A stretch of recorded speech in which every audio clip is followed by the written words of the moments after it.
DDO Players News is brought to you by the Easy Roller Dice Company. If you've been looking for a cool set of dice, how about those metal dice? You need to take a look over at EasyRollerDice.com. Not only do they feature dice, they also have dice accessories and even lotion for your beard. That's right. They sell beard lotion as well. EasyRollerDice.com has it all. From their gunmetal dice collection to the upcoming rose gold dice collection. They do have some amazing dice accessories and beard lotion as well. Who doesn't need beard lotion? Right now, you can save some money on your order as well. Go to EasyRollerDice.com. Make sure to enter the code DDO at checkout, and you will save 10%. That is code DDO at checkout, and save 10% on your order immediately. Good day, everyone. This is Pineleaf Noodles, and welcome to DDO Players News, where we take a look at the latest news in DDO and on the tabletop. And please welcome my co-host from Ravenloft, Dracula. Hello, everybody. How's it going? Beard lotion? Beard lotion. Easy Roller Dice sells beard lotion, Pineleaf. I can't even imagine that. I don't know. That has got to be the strangest thing I've heard in a while. I thought that was going to throw you off. That's why I didn't mention that at our pre-show call. I wanted to save that for the live show. Then let's head into the Chronicle and see if there's anything there that needs to be saved for the live show. There is the Munchkin Summer Games. That is starting in 2 weeks. So be ready to participate in the Munchkin Summer Games if you're a short class of short stature, as they say. So Okay. It has nothing to do with the Steve Jackson game? No, surprisingly it doesn't. I'm disappointed, actually. I thought maybe it was like a ruthless cutthroat Munchkin tournament. But no, it's like the Olympics for like short people. Okay. I could make a joke, but I will just move on. DDO Cast had a recent debate episode up. It was on self-healing in Reaper difficulty and more. Click over and listen to the latest DDO Cast debates episode. The Order of Synlectica has a cautionary tale from the legendary Shroud raids. Click over and find out what it is. Mickey is running some epic elite runs, so read over and see what Mickey's been up to. And Grimrorty has taken to her blog to a new site. So Grimrorty is blogging once again over their new site. So click over and check it out. And also MMO Byte is checking out DDO. So click over and watch a new series of YouTube videos. We do have our Chronicle comment of the week as always. And this was a really good Chronicle question this week. What cantrip needs to be in DDO? Prestidigitation. I knew you were going to say that. Why did I know you were going to say that? You were expecting me to say that? Yes, I was actually. Okay. To be 110% honest with you, I was expecting you to choose that. And why did you expect me to choose that? I got to hear that. That just seems like a Pineleaf answer. Ah. I can't tell you exactly why, but it just sounds like a Pineleaf answer to me. And the reason for it is I just remember how much I loved it when I was having my face-to-face game in 3rd edition. I loved hearing other people attempt to say that word. Yes, that is kind of a strange word to say, and people do say it weird. So my answer is Green Flame Blade. And if you're not familiar with what that is a 5e cantrip. And if you are a spellcaster, you have to attack the opponent with a melee attack with some form of weapon. And if it hits, your cantrip will go off, and a green flame will bounce from your blade to another target. And if you're familiar with Chris Perkins, everybody in the audience is yelling "Green Flame" about right now. Makes sense to a lot of people. If you watched Acquisitions Incorporated, you'll know what I'm talking about. So yeah, Green Flame Blade. And then Gumsgang has, I think, the greatest answer in the world. Yeah. Draculetta's magnificent RNG curse. It's -10 to all loot rolls. I like it, Gums. I like it. I think, wouldn't that be at least a 3rd level spell? It's my curse, Pine Leaf. It's my curse. Oh, you could cast it on yourself as a spell-like ability. But I would think anyone else, it would be a third-level spell. Unless you're the target, of course. I'd probably be the target to make my RNG luck even worse. Yes. Yes, and we seem to have Dracinicus. Sure, Dracinicus. That'll work. Oh, who prepares for a raid with his guildmates? Send the screenshot of the week. And which raid is this? I don't know, to tell you the truth, because I don't know where that is at. At first, I was going to say it was in... No, I don't know where that's at, actually. It's a cool-looking screenshot, so I don't know where that's at. Cool screenshot, though. Oh, well. Then I suppose that means we're going to have to head into the sale for the week. We can do that. We have 25% off character banks, shared banks, the deposit box, and platinum storage. Always a good thing to have on sale. Inventory space and bags. Once again, always a good sale. So this week is a really good sale at 25% off. We do have a free sample of the week. As always, it is a lasting potion of resist cold plus 10. You'll get 5 potions when you use the coupon code NO2COLD. N-O, the number 2, C-O-L-D. No to cold. And that is through May 25th. I would think that a potion to resist cold would be more appropriate in December. True. Very, very, very. Though it does get, well, no, probably not that cold. I think you're right. I don't know. To be honest, I don't know how they come up with the free samples because there's some really weird ones at times. But hey, free is free, finally.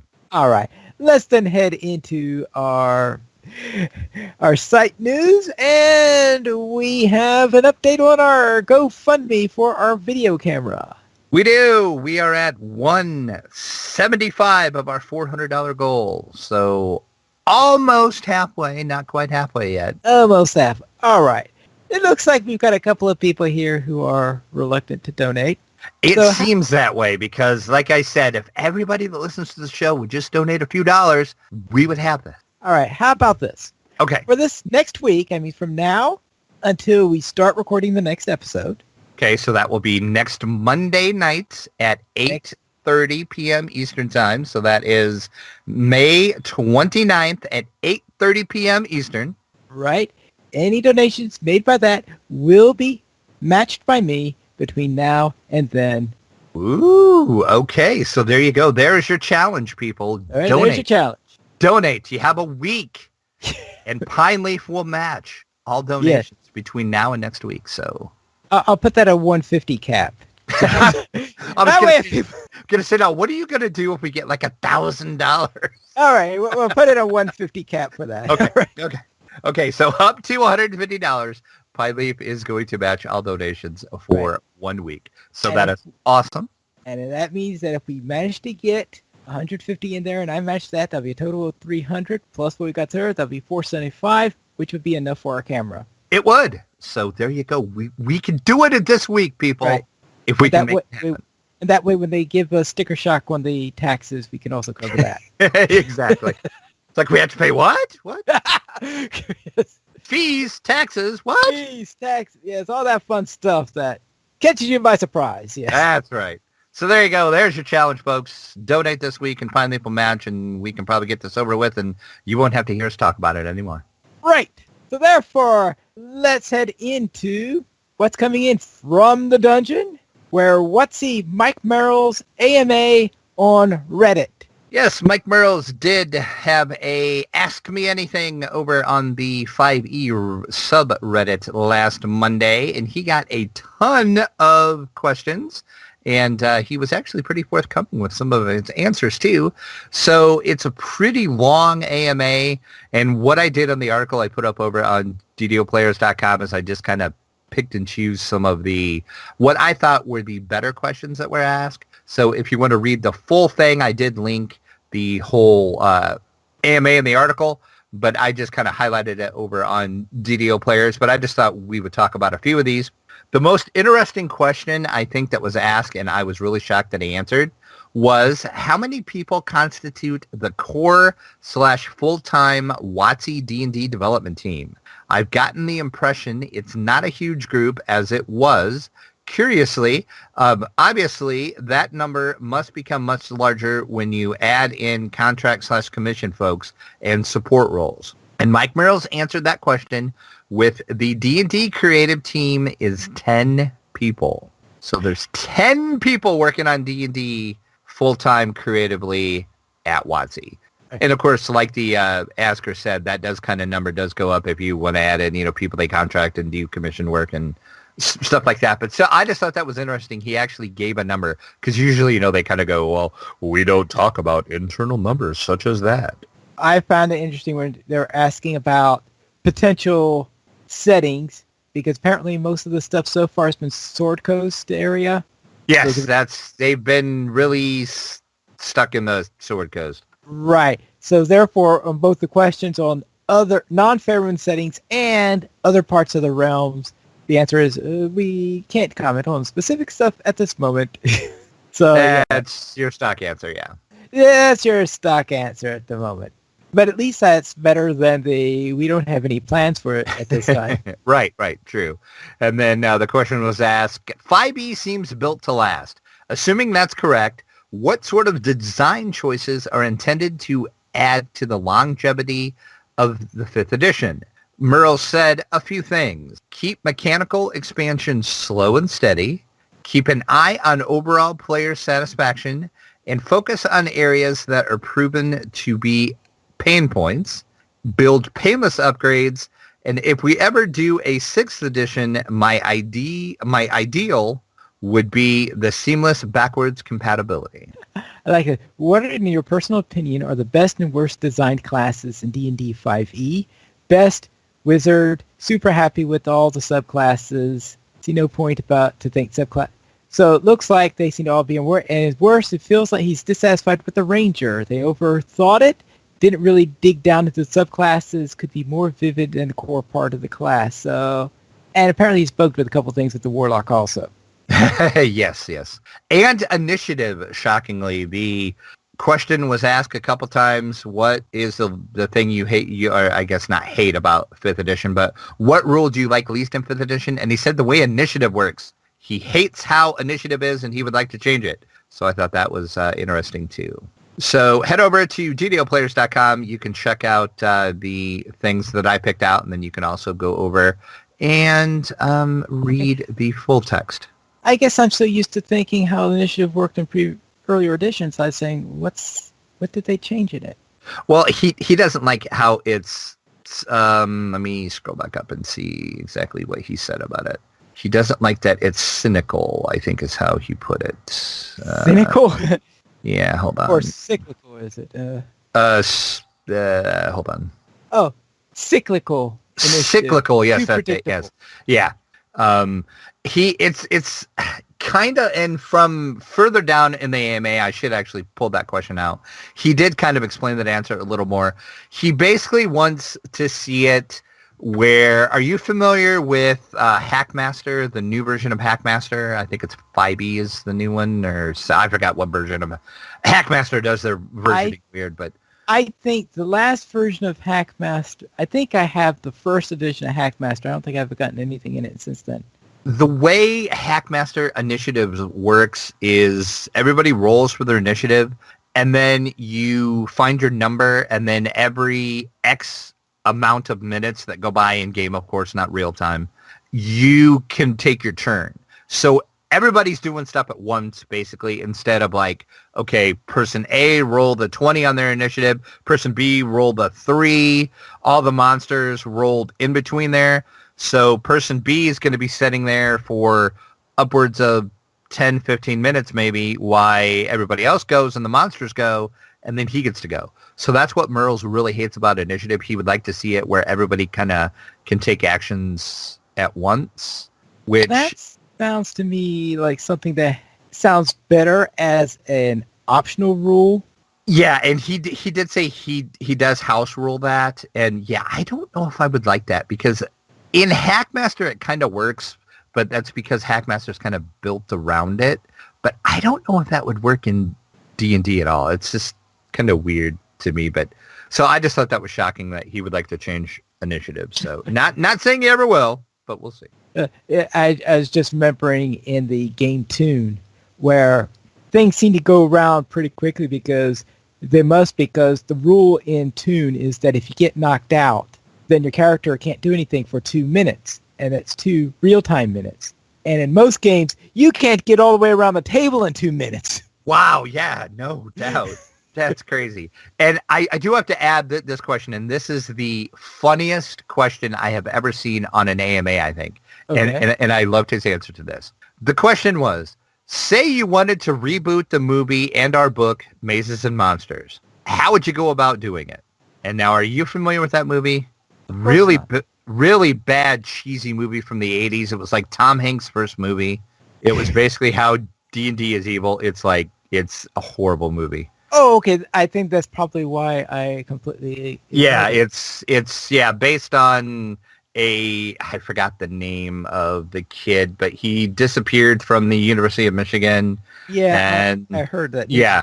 Yeah, that's what the movie's based on, but it's basically how D&D is evil. You know, that was back in the satanic panic years. But anyway, so Muriel's answer to that was, I'd make it retro and play it for laughs. That movie is basically hilarious to me now. So I agree. It is. I will admit, I owned the DVD of that. I got it for like $5 in like a bargain bin. And I watched it just a couple months ago because I haven't seen that movie in years. Oh my God, that movie is so bad. It is so cheesy and bad. So yes. Play it for laughs and make it retro. I like the answer. So you can go over to DDOplayers.com and read the full AMA from Mike Merrills of WotC. Right. Let's go and see what's on the tabletop. And we'll begin with the announcement of the nominees for the Spiel des Jahres. And I can honestly say I've only heard a couple of these games. What does that say about us? We have a tabletop podcast, and I don't know some of these games. But yes, for the Game of the Year 2017, King Domino. Yeah, I saw a Watch It Played on this one. And I have too, actually. That's the only reason why I know of this one. Right.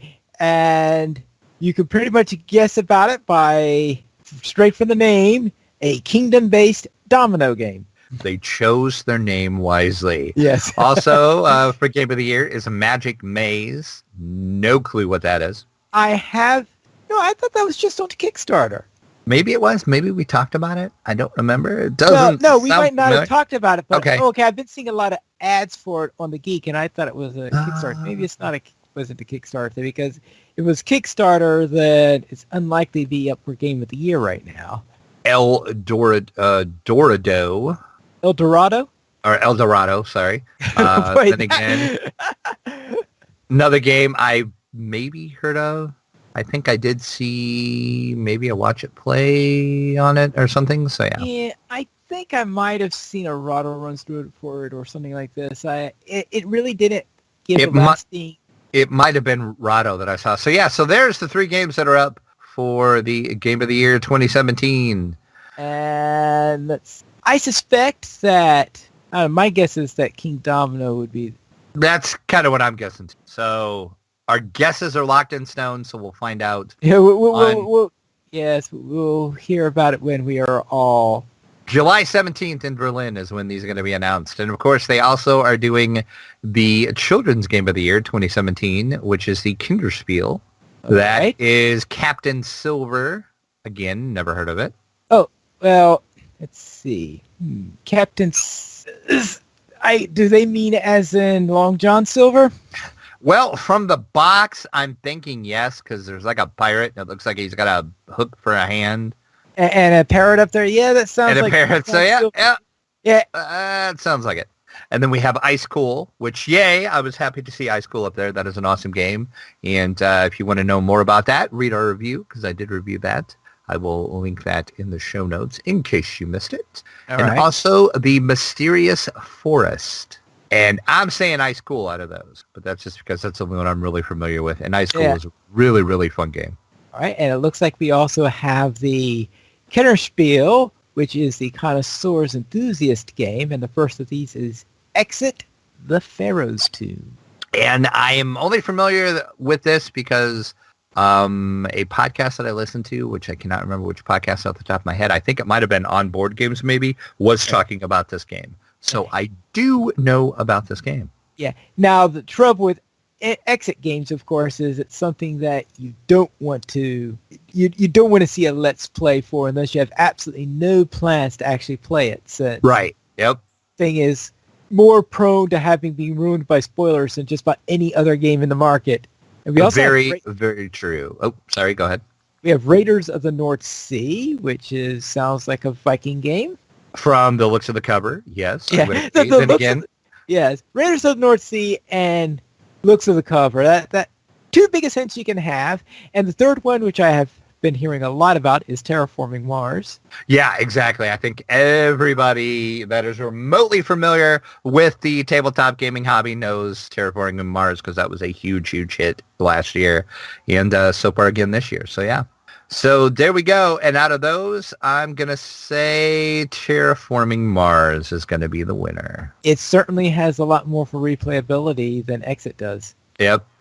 So as I said, we'll find out. Remember what we said, July 17th in Berlin. We'll find out who wins the 2017 Spiel.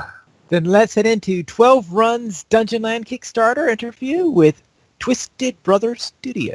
Yeah, I had a chat with two of the fine folks from Twisted Brothers Studios. They are the brothers behind the new Kickstarter that was up on Kickstarter. I'll talk about that in a minute.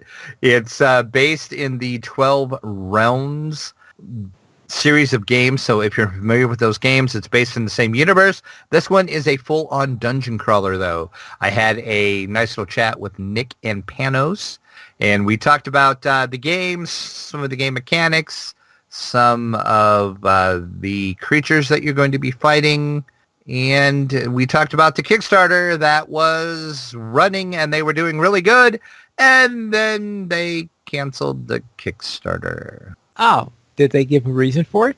They are retuning the Kickstarter and they are actually going to have a lower funding goal, going to offer free shipping, and have more Kickstarter exclusives. So it's a good thing the Kickstarter was... Oh, no. More Kickstarter exclusives?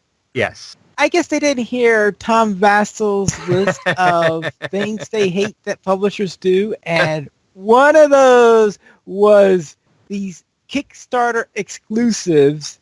That is the first thing that I thought about. Yeah, because I just say, oh, no, that... Especially, I think the one that really got Tom heated up is when there were some things that in the game that reference the Kickstarter exclusives, but even if you've got the non-Kickstarter one, so you have these things that are being referenced that you don't have, and okay. Yeah, that's a big sticking point for a lot of people. Yeah. So yes, of course, 12 Run. Well, let's take two on that. 12 Realms Dungeonland is going to be re-kickstarted on May 25th when the campaign will kick off again. But the interview is still valid other than the parts that I was talking about at where they were sitting during the Kickstarter. So ignore that, but listen to the interview and you can find out about the game, how it plays, about the campaign mode, about some of the new dice mechanics they brought. Sounds like a really interesting game. I am interested to actually check this one out because I do love the 12 Realms board game. I have that in a couple of the expansions for it. And I like dungeon crawlers, and this is a full-on dungeon crawler. So check out the interview and then check out the Kickstarter on May 25th when it re-kickstarts. That'll be the day after the show goes live, right? It will. That is right. And I will put a post up on DDO Players when it's live again. Now, speaking of Kickstarters, just want to note that Deep Space D6, which I think I've talked about that on a couple of occasions here. You have. You played it several times, I think. They are doing a reprint. They're doing a new Kickstarter. It's a reprint of the game. Plus, they're also generating an expansion. So therefore, it's a double Kickstarter, you could say. That so if you don't have the game already, you can order the new printing of it. The new printing, the only change they did is some tweaks to the rules to clarify things out. So there are no real changes to it. So if you have the original printing, there is nothing that is being changed that will make your current copy invalid.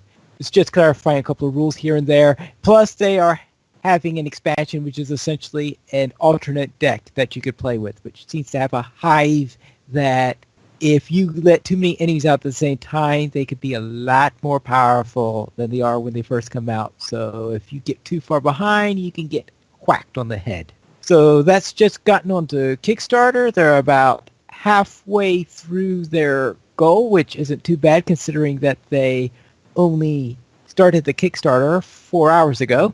So I expect that to go. So if you're interested in Deep Space D6, you could go over there and check it out. There are a few videos on there saying how it's played and all of that.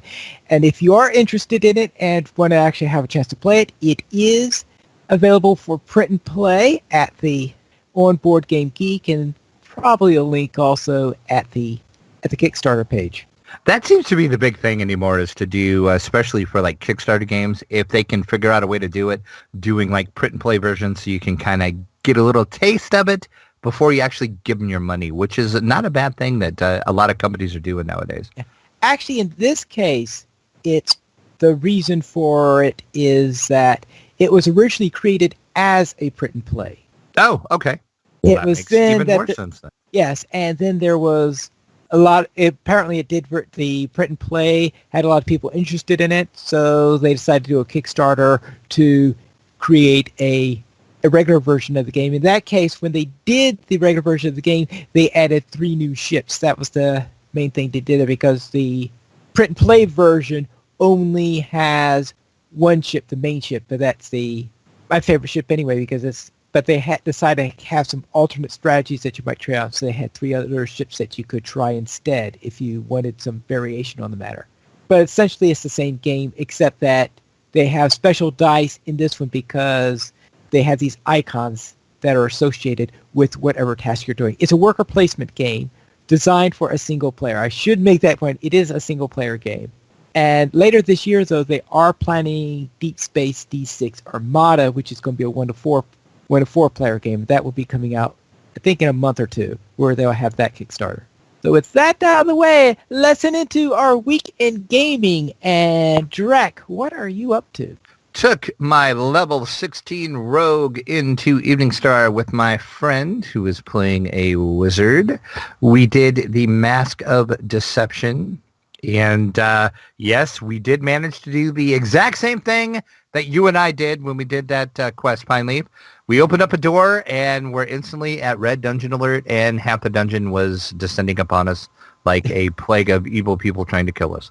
Okay, so... And that did not end well like it did with us. But we did manage to finally finish the quest, though. Okay.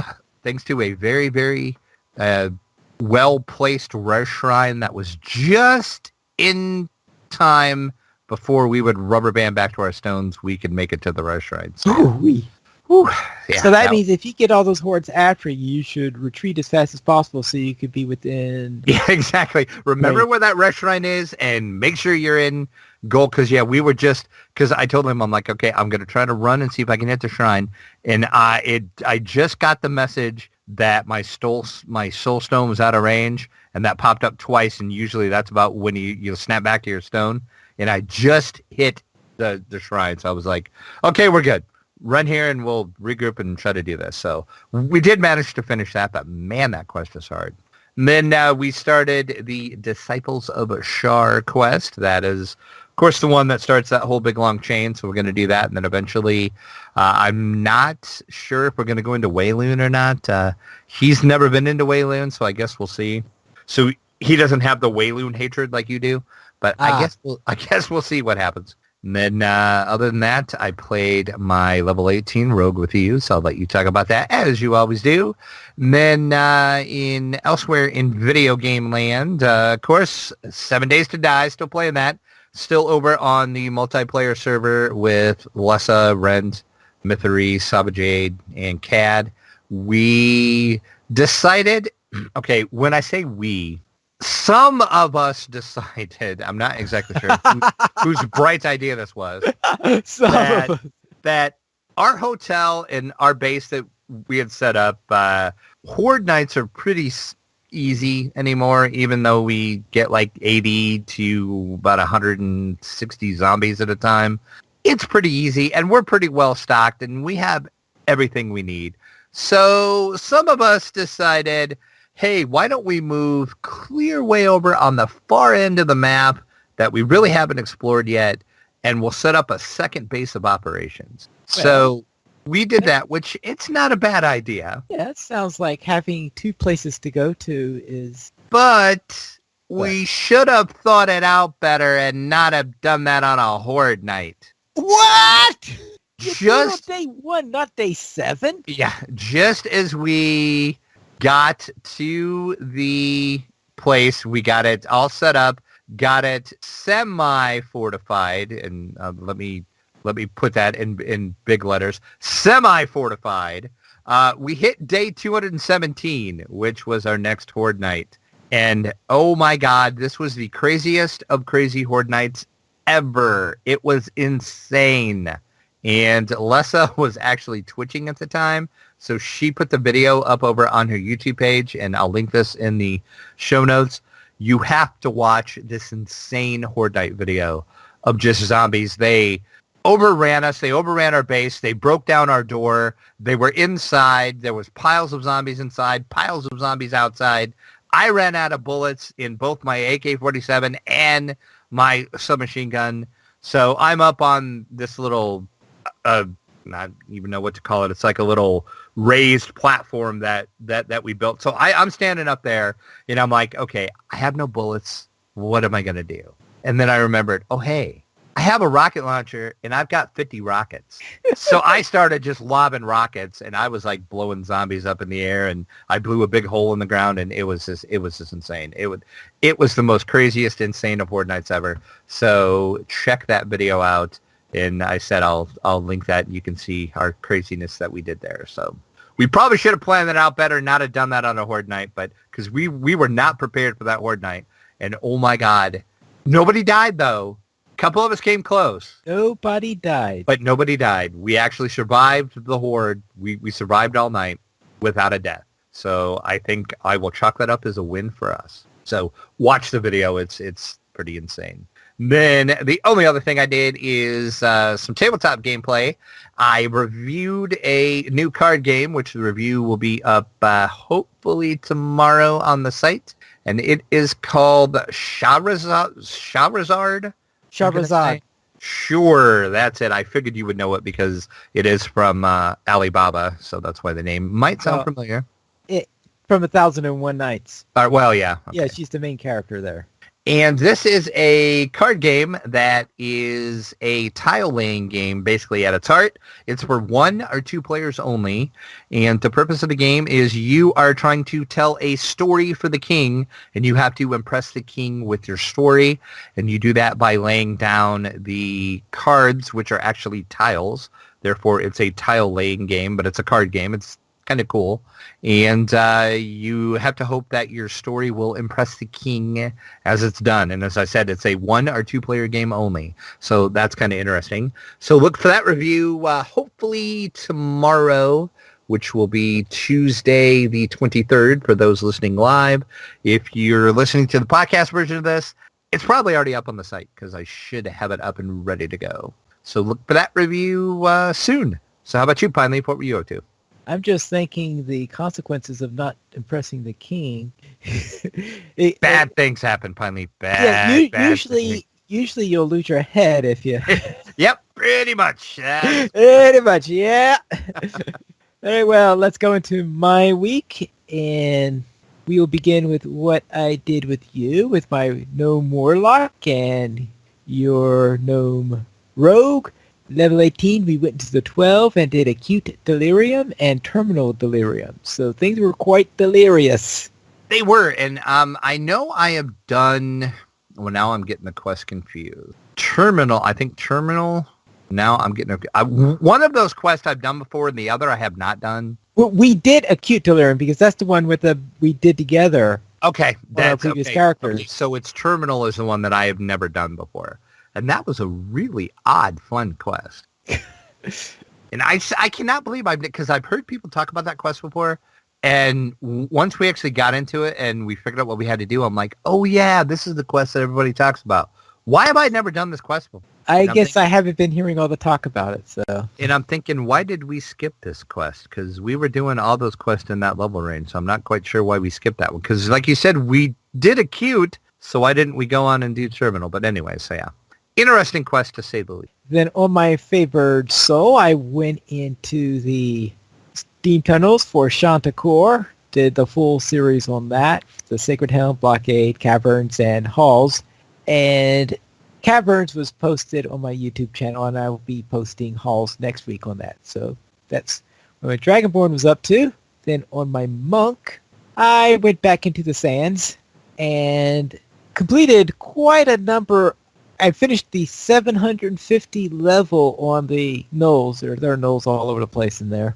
And also went through an Offering of Blood. And it says that it's challenging and very long, and boy, they were true on that, and I'm not sure how I managed to get through that one alive. And the only reason I even managed to do that was there was one point where I saw, all right, my cleric has no mana left. I'm down to half health. We're really all in a big trouble here. I've got this room up ahead where there are Knolls, I believe. They're all up on ledges, so they'll be pelting on me without me being able to get back to them or anything like this. Remember, I'm on a monk here. And I'm wondering, how in the world am I going to get through this? And I decided to try running through the room, and I jumped down some sort of thing which led me underneath into a water place to the most difficult to find shrine I have ever seen in the game. I forgot about that shrine that was down. Oh, yeah. Yep. I think the first time I found that shrine is because I accidentally fell off down into that water, and I'm like, what's down here? Oh, hey, look, there's a shrine. And in fact, I think that's the only shrine I recall ever seeing in that run. Is that? I can't remember. It's been a while since I did that quest, but I know there's not many, so that might actually be the only one. Either that or the last one was so early that I didn't need one then. But this was... But boy, I was in desperate need when I had that one, and that gave me what I needed in order to survive and get through it. And then I decided to redo Raid the Volcurum, which is, I think, one of the few that you can actually repeat in there, because most of them you have to be at a certain state in order to do it. But Raid the Volcurum apparently is one that you can repeat. So I decided to run that one again because I needed another dungeon to run that day just to get some extra experience on the matter. But I'm still level 12, so yeah. Then in tabletop, I got a new game called Sagrada. I don't know if you've heard of that one. Think maybe you talked about it, or maybe like when we were playing DDO or something, you might have talked about it. I can't remember if we talked about it on the show, but I know I've heard you talk about it. I doubt it because I don't think I mentioned it yet. Well, maybe it was somebody else then. I've heard somebody talk about it. I can tell you that much, but I didn't know anything about the game other than I've heard the name. So what is it about? All right. The object of the game is to build a stained glass window with dice. Okay. Yeah. Essentially it's a dice drafting game. You roll a number of dice, and then each player alternates in picking their dice. Actually, it goes, when you have more than one player, let's say you had 3 players, it'll go 1, 2, 3, 3, 2, 1. So therefore, if you get to pick first, you're the one who winds up picking last afterwards. And you then put these onto the window that you're building. Everyone has their own window that they're building, and they're all slightly different. And some locations have to have a certain color, some have to have a certain number on them, and you're trying to fill up all your areas, and you also have these objectives that are laid out and that you're trying to complete rows or columns that have certain combinations in order to be able to maximize your score. And you also have a private one where you're trying to get as many dice as possible of a certain color. It plays quickly. In fact, I yesterday actually no, I think it was this morning, I watched a solo playthrough that someone did. They played the full game in 10 minutes. Wow. So yes, the game can be played very, very quickly. It's 10 turns, and essentially it's roll, draft, and lay your dice in there, and then at the end of 10 rounds, you score up. But you're building a stained glass window, huh? Yeah, that's the theme of the thing, yeah. That's an interesting theme for a game. I don't think it's ever been done before that I know of. I don't think I've heard of one such as that. So, yeah, so that's a pretty fun game. I've played that a couple times, but the solo game is really tough. That's something to warn you about. I'm sure. I also played a few more games of Deep Future, and I'm having fun building my map gradually on the thing, game by game on there. And today I finally managed to get a win that allowed me to create a wonder, because that's one of the things that you could create in the game are wonders at certain areas, which gives you special things you could do when you enter the location. So this is the first time I managed to get a win that was good enough in order to be able to qualify for a wonder on there. Then I've played a couple of rounds of Deep Space D6, and while playing Deep Space D6, I decided that after the first game I played this week, I decided to try a second game. This time, I wanted to see how well I could do on medium. So this is the first time I attempted the game at medium, and I did survive all the way through. So I guess that means the next time I play, I'll have to try it at hard. That's usually how it goes, yeah. That's usually how it goes, and see how well that works at hard. And finally, I played some Onirim, and in Onirim, I decided to play it with the Crossroads and Dead Ends expansion. And I'm finding that the Crossroads and Dead Ends expansion seems to be a relatively easy one, I could see. The Crossroads gives you some wild cards, so of course that makes it easier, but at the same time you have these dead end cards that are just junk, so therefore they could clog up your hand. So therefore you're usually having these expansions, something that helps you and something that hurts you in that case. It looks like I'm able to get through the dead ends well enough and to take advantage of the Crossroads, because this is the second time I've played this expansion and both times I've won it.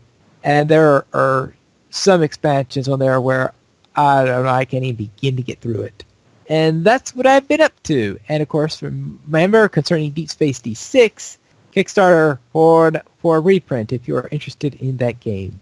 We currently have 22 supporters on Patreon. If you'd like to support DDO players, simply go to the donations page where you can support the Players Alliance on Patreon. There you'll find rewards, including a mention on the podcast of your choice, or even be a guest with us for an episode of DDO Players News.